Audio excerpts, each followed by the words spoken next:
लेकिन एक चीज़ थी जिसने मुझे बचपन से मोटिवेट किया, वो थी मेरी मदर की एक सवाल कि तुम्हें बड़े होकर क्या बनना है।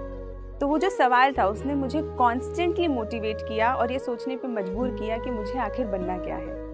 स्ट्रगल्स मुझे लगता है लाइफ का हिस्सा है और ऐसा कोई व्यक्ति नहीं है जो स्ट्रगल नहीं करता। तो मैंने भी अपने हिस्से के स्ट्रगल्स किए, वो चाहे फाइनेंशियल लेवल पे हो, फिजिकल लेवल पे हो, इमोशनल लेवल पे हो। तो जैसे कि जब मैंने पहली बार असफलता हासिल करी प्रीलिम्स में, तो कहीं ना कहीं उसने मुझे मैच्योर किया, उसने मुझे इनसाइट दी कि मैं कैसे मेहनत करके चैलेंजेस को ओवर करके उनके मेंस को क्लियर करना सीख जाऊँ। और जब मैं मेंस में असफल हुई तो मुझे उन चैलेंजेस से पता चला कि मैं कैसे इंटरव्यू तक पहुँचूँ। रुकावटें तो जीवन में बहुत आएंगी, डर भी लगेगा, निराशा भी होगी, पर यही जीवन का रास्ता है। ये परेशानियां सिर्फ पड़ाव हैं। इन बाधाओं के आगे अगर थक गए, झुक गए या रुक गए तो सिर्फ बातें रह जाएंगी कि ये कर लेते तो यह हो जाता, वो कर लेते तो वो बन जाते।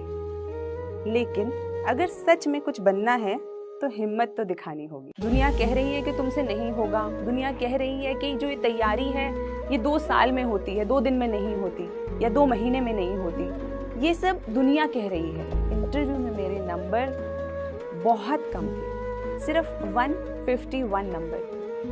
और उस चीज़ को मुझे थोड़ा सा शॉक लगा। रुकावटें चाहे कितनी भी हों और आपके अंदर कितनी भी कमियां हों, लेकिन अगर आप उन्हें इम्प्रूव करना चाहते हैं, आप आगे बढ़ना चाहते हैं तो आप वो कर सकते हैं। अगर आप खुद से ईमानदार हैं और आपको पता है कि आप क्या कर रहे हैं, तो आप अपने रास्ते पे चलते रहिए। मेहनत से ना डरें, स्ट्रगल्स से ना डरें और हर तरीके से जो सपने होते हैं, सपने वही होते हैं ना जो हमें सोने नहीं देते, ऐसा श्री कलाम साहब ने कहा है।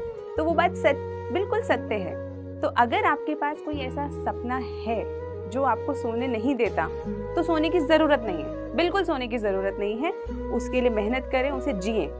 लेकिन दिल की सच्चाई से अगर आप पूछेंगे, अपने आप से अगर आप पूछेंगे, तो हमें हम सबको पता होता है कि हमारी तैयारी किस लेवल की है।